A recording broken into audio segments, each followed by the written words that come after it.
Le déconfinement a eu lieu, mais les restrictions imposées et les gestes barrières ne font pas disparaître le coronavirus. Il faut s'attendre à une présence considérable du Covid-19 pendant au moins 18 à 24 mois de plus. Comme une étude du CIDRAP de l'Université de Minnesota montre, suite au déconfinement, il y a 3 scénarios de possibles. Et seulement le troisième scénario ne nécessiterait pas de rétablissement des mesures d'atténuation, bien que des malades et des décès continueront à se manifester. Dans ce troisième scénario, les hôpitaux ne seront pas autant débordés que la première vague dont on vient de sortir. Ainsi, il faut réfléchir à des solutions pour réduire les contraintes. Économiquement, les confinements sont un désastre. Et socialement, les personnes risquent de ne plus supporter un deuxième confinement. On voit déjà des personnes qui crient au loup lorsqu'ils comparent le confinement à une atteinte aux droits humains. Donc, il faut trouver une autre solution pour freiner la propagation à long terme. Bien que les masques et les tests jouent un rôle important, le moyen le plus sûr de rouvrir rapidement le pays et l'économie sans provoquer une deuxième vague du virus consistera à identifier les personnes contaminées. En sachant qui est malade, qui a été malade et avec qui ces personnes ont été en contact, on peut réduire la propagation de la maladie. Cette idée est appelée le contact tracing. Mais il y a beaucoup de malentendus sur la nécessité de faire une surveillance massive de la localisation des individus et des malentendus sur les différentes méthodes que les différents gouvernements peuvent choisir. Mais une chose est claire, si nous voulons lutter contre le coronavirus, en attendant le développement d'un vaccin, le contact tracing semble nécessaire pour rouvrir l'économie et le pays comme auparavant. Mais pourquoi? Le coronavirus qui circule parmi nous conduit à 4 types de personnes. Les personnes qui ne sont pas infectées mais qui peuvent l'être, les personnes infectées contagieuses mais sans symptômes, les personnes infectées contagieuses et ayant des symptômes, et le 4e type concerne les personnes mortes, ou des fausses cadavres selon les conspirationnistes. C'est scandaleusement calme. Nous sommes dans le hall du plus gros hôpital toulousain d'urgence. En fait, tout est incohérent. C'est encore plus incohérent que le 11 septembre. Imaginez-vous que vous êtes un État. Puis, vous avez une maladie qui circule et qui fait ravage. Vous n'avez pas assez de tests, ni d'équipement médical, donc vous instaurez un confinement jusqu'au moment que vous en avez assez. Une fois que vous avez les moyens pour que le dépistage puisse s'effectuer à grande échelle, vous pouvez isoler les personnes dès qu'ils présentent des symptômes ou qu'ils ont été testés positifs pour le Covid-19 par une test sérologique. Le problème est que le virus se propage à cause des interactions sociales qui ont lieu tant que les gens sont asymptomatiques ou attendent les résultats de leurs tests, car ils sont toujours contagieux. Par conséquent, si une personne est testée positive, il faut non seulement l'isoler lui, mais aussi toutes les personnes avec lesquelles elle a été en contact. C'est comme ça qu'on puisse garder une longueur d'avance sur la propagation du virus. Alors, la méthode traditionnelle consiste à faire des interviews en demandant à chaque personne avec qui ils ont été en contact. Mais c'est lent, extrêmement lent et inefficace. Les oublis sont redondantes et une erreur, une personne oubliée, peut tout foutre en l'air. Et personnellement, je ne me souviens même pas de ce que j'ai mangé ce matin. Pour être franc, ces interviews sont également une vraie intrusion dans la vie privée des gens. Un autre moyen serait le tracking. Le tracking est plus rapide et plus viable car il ne repose pas sur les souvenirs des personnes. Alors, comment fonctionne le tracking? Le récepteur GPS dans votre téléphone portable fonctionne par des ondes radio. Mais au lieu d'utiliser des antennes au sol, comme pour les appels téléphoniques, le récepteur GPS communique avec 3 des 27 satellites GPS en orbite autour de la Terre. Afin de déterminer votre position, le récepteur GPS de votre téléphone utilise la trilatération pour déterminer votre position exacte. En gros, les ondes radio dessinent une sphère autour de chacun des 3 satellites les plus proches que le téléphone arrive à localiser. Ces 3 sphères se croisent Et le point au sol où les trois sphères se croisent est votre lieu de localisation. C'est donc ainsi que les GPS fonctionnent. Maintenant, le tracking impliquerait d'utiliser ces données GPS et de demander aux fournisseurs d'abonnements portables de fournir toutes ces données de géolocalisation lorsqu'une personne est testée positive. Puis ensuite, de retrouver tous les autres téléphones portables qui se sont trouvés au même endroit, au même moment, et d'avertir ces personnes qui ont été en contact avec le malade. En gros, un logiciel comparerait tous les signaux GPS récupérés de tous les téléphones portables que possèdent les fournisseurs d'abonnements portables. Ce qui permet de dresser un énorme tableau de qui a été avec qui et à quel moment. C'est une possibilité de contact tracing, mais c'est une approche très inquiétante. Bien sûr, cela reste anonymisé, mais cela ressemble trop au Big Brother orwellien. Et pour des raisons de droits de l'homme, cette boîte de Pandore doit rester fermée, car ce format d'anonymisation de contact tracing est fragile. Et si vous voulez mon opinion, même si les intérêts initiaux sont bons, tôt ou tard, cela attirera des personnes à intérêt malveillantes. Devons-nous donc sacrifier la vie privée au profit de la santé, ou la santé pour la vie privée? Le contact tracing est-il impossible sans des méthodes orwelliennes? Eh bien non, il existe des moyens de protéger les deux grâce à des algorithmes ingénieux qui vont permettre d'alerter toute personne ayant récemment été en contact avec une personne dont le test de dépistage de Covid-19 est positif, mais sans compromettre la vie privée des personnes concernées. C'est la différence entre le tracking et le tracing.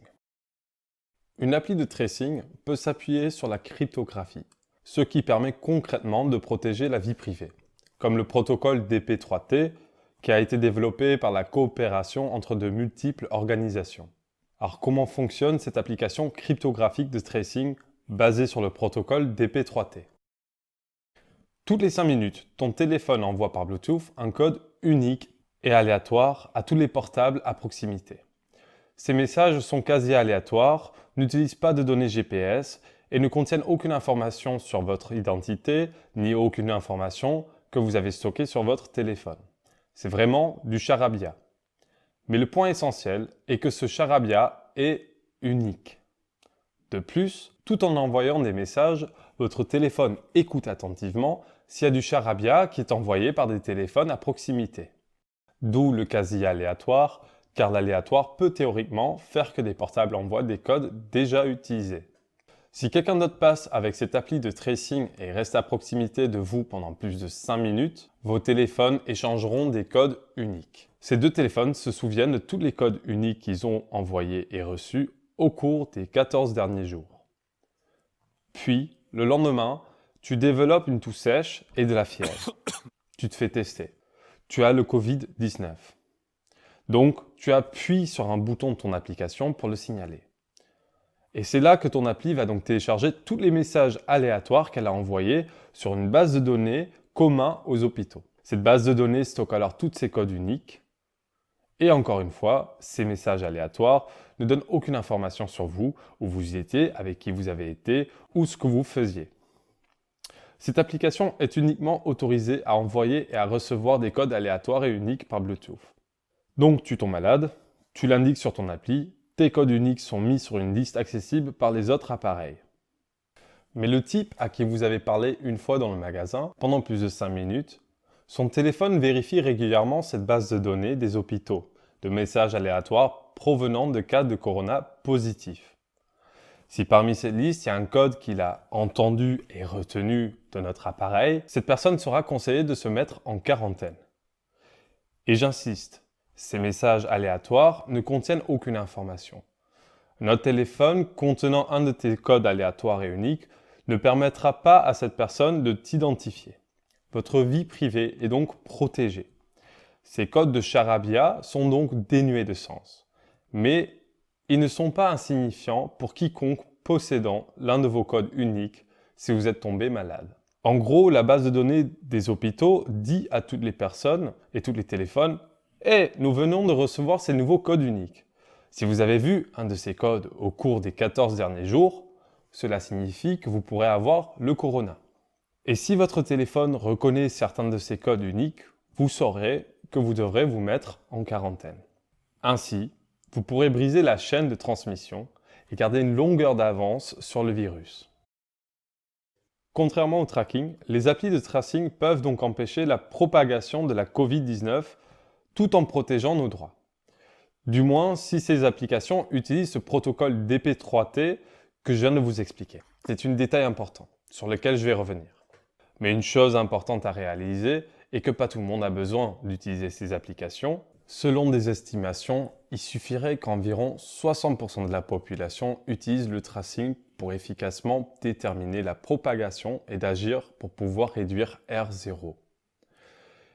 Et vous savez quoi? Je suis le type de personne qui préfère éviter la technologie si possible.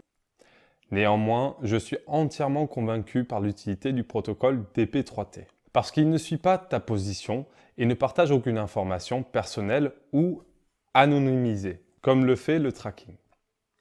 Et le fait que DP3T soit open source permet à n'importe qui de vérifier de ses propres yeux si le code fait bien que ce qu'il est censé faire, et pas plus. DP3T contre Robert. Le gouvernement français a finalement opté pour une approche différente. Et c'est Robert.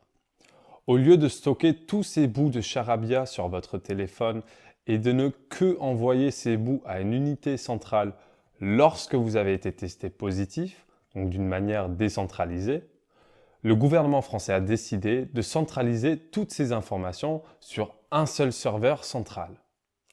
Ce protocole centralisé s'appelle Robert.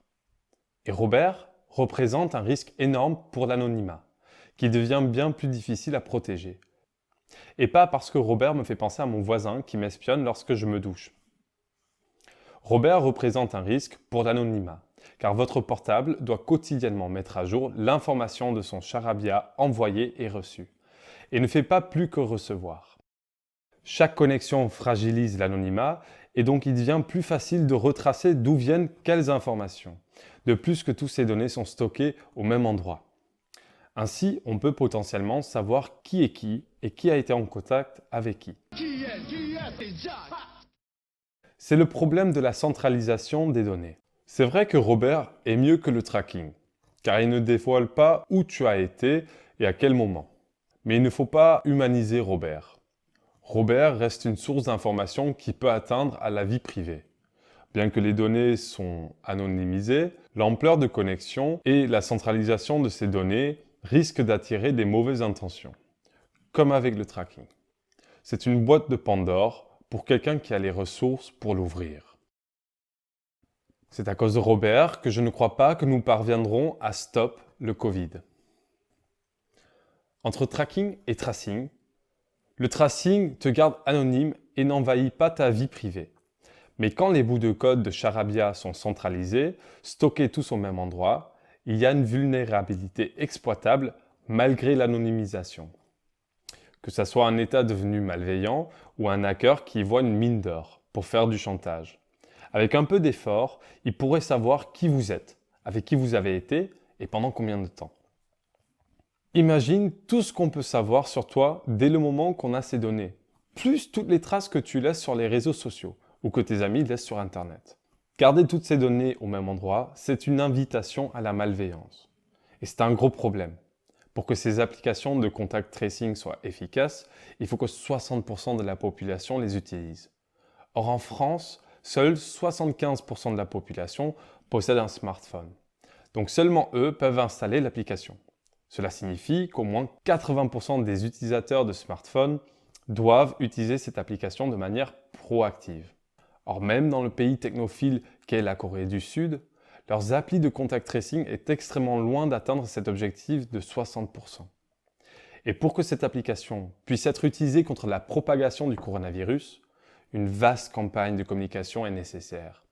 Les médias et le gouvernement doivent inciter à l'utilisation de l'appli Stop Covid. Mais comment vont-ils nous convaincre, toi et moi, lorsqu'ils sont au plus bas niveau de leur crédibilité? Comment vont-ils nous convaincre avec une application qui aurait pu être indiscutablement meilleure pour protéger notre vie privée?